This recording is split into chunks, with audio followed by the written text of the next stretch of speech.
ये शिष्यों, सुनिए कुछ ज्ञान की बातें।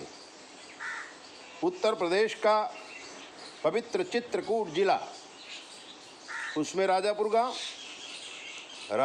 गांव में संत तुलसीदास जी पैदा हुए हैं। प्यारे शिष्यों, हम भी वहीं पैदा हुए हैं और अभी भी हमारा वहाँ जमीन वगैरह है।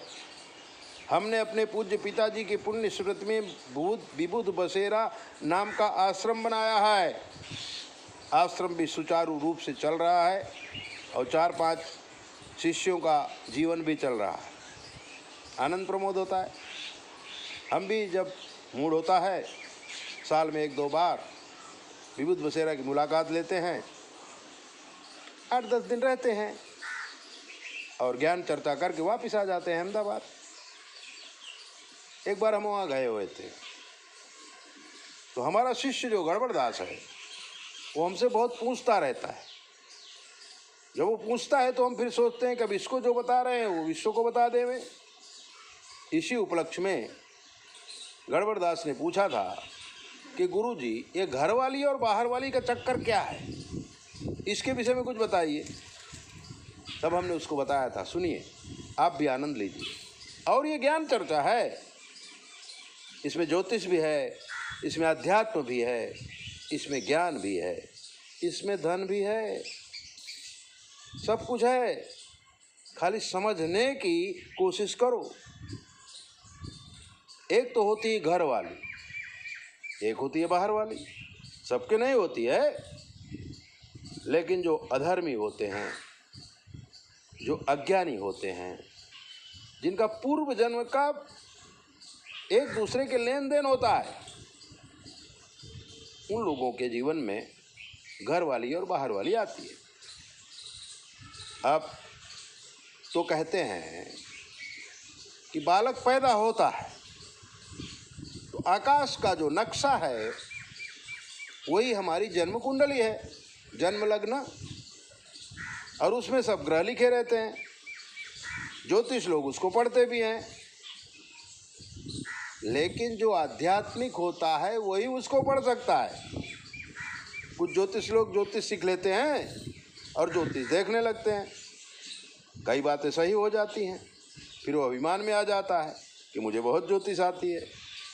लेकिन वो मूर्ख है, वो नहीं समझ पाता कि जो बातें सही हुई हैं उसमें उसका पुण्य क्षय हुआ है। यानी कि आपके अंदर जो पावर है, जब आप खर्चा करेंगे तो पावर तो जाएगा ना, फिर उसको रिचार्ज करना पड़ता है, बैटरी चार्ज करना पड़ेगा। और लोग बैटरी चार्ज करते नहीं हैं। बैटरी चार्ज होती है जप तप यज्ञ इत्यादि क्रियाओं से, और उससे वो आदमी दूर रहता है। न वो जप करता है, न वो पूजा करता है, न वो हवन करता है, न वो पाठ ही करता है, और ना ही उसके सर पे कोई गुरु होता है, क्योंकि ज्ञान तो उसने पुस्तकों से लिया है और अपने आप को तुर्रमखा समझ गया है, ज्योतिष देखने भी लगा है। ऐसे करते करते मैं आपको ये बात बता रहा था, घर वाली और बाहर वाली, तो जो जन्म लग्न होता है उसमें पूर्व जन्म के कर्म लिखे रहते हैं, और अध्यात्म ज्योतिषी पूर्व जन्म के कर्मों को या पूर्व जन्म के जीवन को पढ़ सकता है। अगर आप अध्यात्म में जाएंगे तो आप पूर्व जन्म के जीवन को पढ़ पाएंगे, नहीं तो इस जन्म की बातें तो ग्रहों में लिखी हुई हैं, पुस्तकों में लिखी हुई हैं, और वो कभी सत्य नहीं होती हैं। जो सत्य होती हैं वो आपके पावर से सत्य होती हैं, ये बात है। तो जब शुक्र, चंद्र, सूर्य, शुक्र, राहु, शुक्र, शनि, ये ग्रह आएंगे तो आदमी दौड़ेगा धन कमाने के लिए, और ये ग्रह धन भी बहुत देते हैं, तो धीरे धीरे करके उसके पास बहुत धन आ जाएगा। जब बहुत धन आ जाएगा और 1-2 बच्चे हो जाएंगे तो उसको अपनी घरवाली में रौनकता कम लगने लगेगी, क्योंकि पैसों की वजह से उसकी बुद्धि चमक दमक में पड़ गई है। वो जहाँ भी जाता है, खाना भी खाने जाता है तो वहाँ चमक दमक होती है, किसी होटल में रहने के लिए जाता है वहाँ चमक दमक होती है।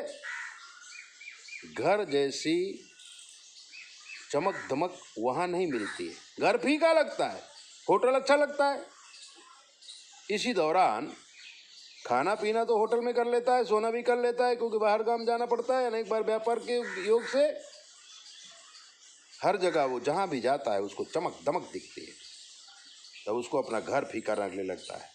घर में फर्नीचर वगैरह कराता है, सुधार कराता है, कलर कराता है, लेकिन जो व्यवस्था उसे होटल में मिलती है वो घर में नहीं मिलती है। अब इसी दौरान वो अपनी पत्नी को देखता है, वो भी उसको फिक्की लगने लगती है, तो चमक दमक दूसरी औरतों में ढूंढने लगता है, और ऐसी औरतें मिल भी जाती हैं।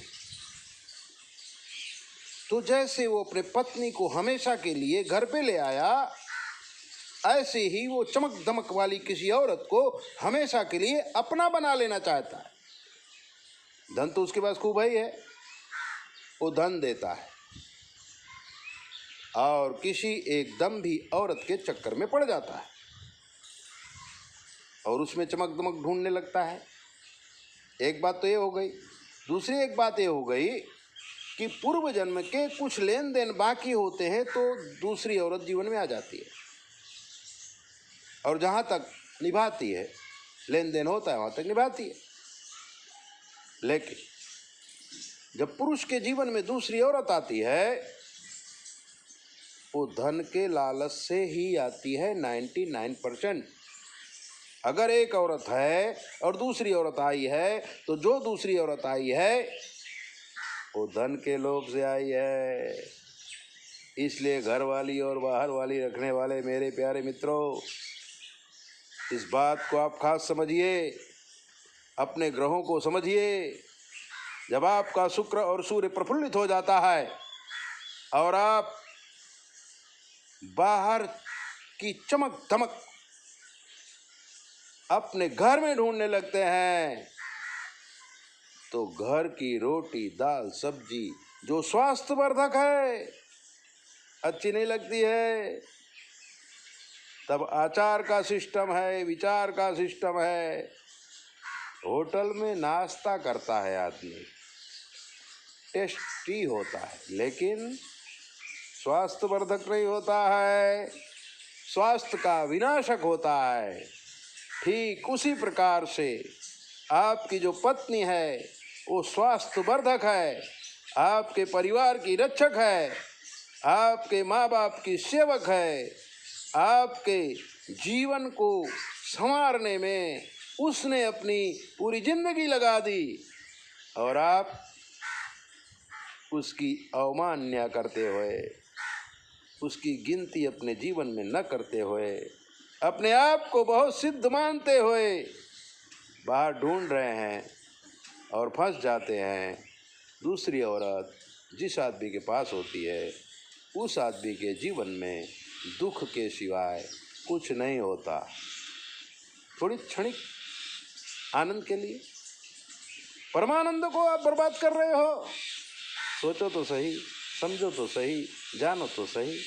तकलीफ है हमसे पूछ लो।